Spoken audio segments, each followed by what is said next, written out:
Hi, I'm Dawn Damari, and you're listening to another episode of the Teaspoon of Healing audio blog. I'm going to just start calling this a podcast as well because it's what it is, but this is not an interview. This is simply an audio version of my blog, which you can find at teaspoonofhealing.com. So today I'm going to be talking about grace, gentleness, and our health journeys.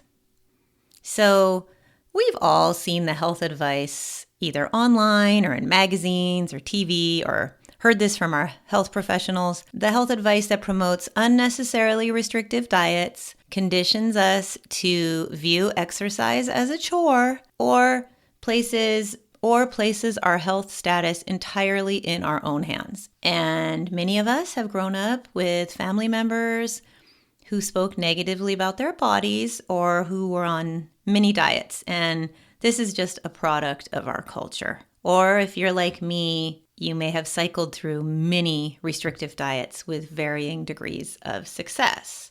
Of course, improving our health, losing weight, and exercising, these are wonderful things. They are so beneficial for our health. However, during this process, it's important to show ourselves, as well as others who are on their health journeys, grace, rather than projecting shame onto ourselves or others, or judgment. Now, judgment within the health and wellness, medical and nutrition world, it's nothing new. Someone I spoke to recently said that he gets a little concerned going to the doctor because he's worried about his blood pressure. So his blood pressure, of course, spikes right before he goes to the doctor. However, things are starting to change. Many healthcare providers, physicians, nurses, dietitians, health coaches, nutritionists are committed to treating their clients and their patients with a little more grace. Showing our own bodies grace, showing our own bodies gentleness, and having an appreciation for our bodies contributes to many things: a better relationship with food, movement, and a commitment to our health. My training began with holistic nutrition and health coaching, and now after many years and a couple breaks in the process, I'm nearly done with my Master in Public Health and Nutrition and my registered dietitian credential. I don't have much more left.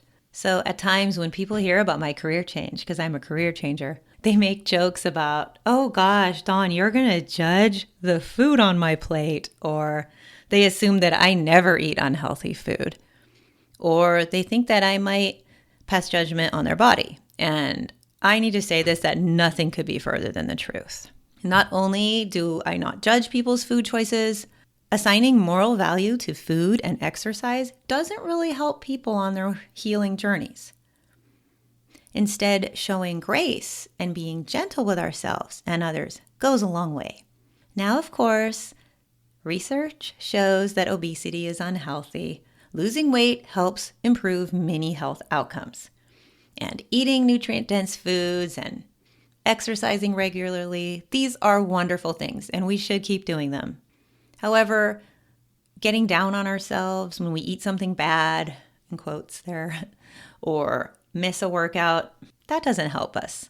So, fear of judgment leads to less utilization of health services. So, according to research, there was a systematic review on studies that I found on PubMed. Patient concern with weight bias by a healthcare provider is associated with a lower utilization of healthcare services. So what that means is patients who are overweight or obese, they might avoid going to the doctor due to a fear of weight shaming or bias. They might avoid vital health checkups or wellness checks or physicals due to either disrespectful treatment by a healthcare provider, assumptions about their weight gain. This may cause them to delay or even avoid accessing healthcare services. And this is not good. This is counterproductive because how is somebody going to improve their health if they don't go to the doctor because they're afraid to go? Another thing is that we don't know the whole story behind somebody's body size or health condition. Many people experience illness, disability, or on medication that causes weight gain. It can also cause a lot of weight loss. And these are things we can't tell just by looking at someone. So if this is happening to you, don't worry. If you're experiencing an illness or if you're disabled, treat yourself with care. Treat your body gently. If you still want to work out and you're able to, there are resources online you can find that are geared toward your specific disability or illness, and you may even be able to find an instructor in person that can help you. They may even be able to come to your house. Working with a registered dietitian who specializes in your health condition can also help you feel more in control. Remember that if you are going through this, rest is so important. Your body needs rest, especially when it's healing, so allow it to do that. So something else I want to mention is about the social determinants of health. So while individual efforts toward improving one's health status are super important, of course, an individual's health and weight are also influenced by factors in their environment. Now, many of these factors can be out of their control. So what are the social determinants of health? Well, these are the conditions in which people live, work, learn, and play, and they impact people's health in positive or negative ways. Adequate resources to purchase healthy food, access to healthcare and insurance, a walkable and safe neighborhood so people can exercise, and being able to access to and get transportation to a place to acquire nutritious food, and many other factors. These things also really affect the health of an individual. So it's not all in the hands of an individual. It's also about the environment. As well, not all weight loss is healthy. So in some cases, if you lose weight too quickly, especially a drastic amount of weight too quickly, this can be a risk factor for malnutrition. And I have linked to a study on my blog about this. So personally here, I have lost weight in healthy ways, by eating more nutritious food and exercising more. But I've also lost drastic amounts of weight due to illness and other issues. And of course, well-meaning people have complimented that, because in our culture, you compliment weight loss. So remember that weight loss is not always healthy. So is there an alternative to this? Yes. What is the alternative? Well, it's showing our bodies and showing others who are on health journeys a little grace. And it starts with ourselves. We may not always love our bodies, but we can incorporate what is called body neutrality. And that's different from body positivity. Body neutrality is when we accept our bodies and appreciate them for all the wonderful things they can do for us, all their amazing abilities. And this can really help us as we journey towards better health. Really think about all of the wonderful things your body can do for you and how great it feels to exercise and move with joy. I started being more gentle with myself and showing myself grace during the pandemic. It's actually helped me eat more nutritious foods and exercise more. And it seems almost like that wouldn't make sense. But I stopped demonizing foods and I stopped assigning moral value to food. I began to tune in to how certain foods made my body feel after I ate them. And I'll talk more about this in a future blog post, but I began to really look forward to, for example, eating a big bowl of salad with chicken or whatever choice of protein I wanted. And before, sometimes I really did view that salad as something I had to do rather than something I wanted to do.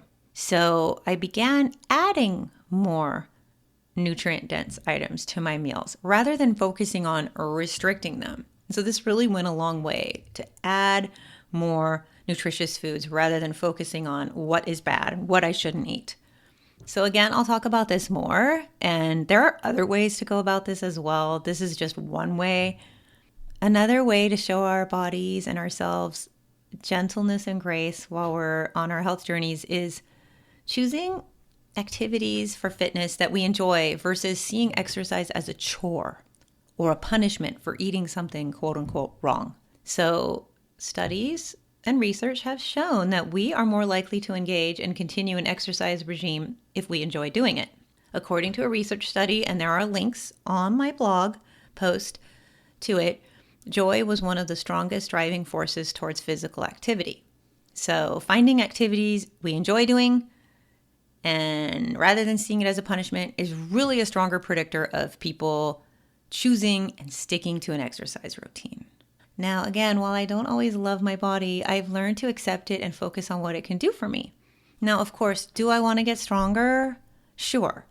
Do I have fitness goals? Of course. There's nothing wrong with that. And there is nothing wrong with working out vigorously. But what doesn't work is speaking negatively to myself in the process or being unhappy with my body until it fits into a specific ideal, whether that's how it looks or its strength or so on.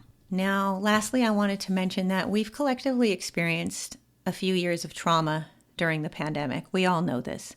And as a whole, we have not yet healed from its devastating personal and societal effects. And I think this is why it's just so much more important to show ourselves grace and to show others grace right now and be gentle with ourselves. We've all been affected by this trauma worldwide, and so have our bodies. So I just wanted to end this with saying, I wish you healing and grace as you continue on your wellness journey, whatever that may be. And I will have more posts about this. And if you wanted to see references to research studies that I mentioned in this podcast, you can visit my website, teaspoonofhealing.com, and read the blog post. Thank you very much. I hope you have a wonderful day. And stay tuned because I will be doing more interviews soon.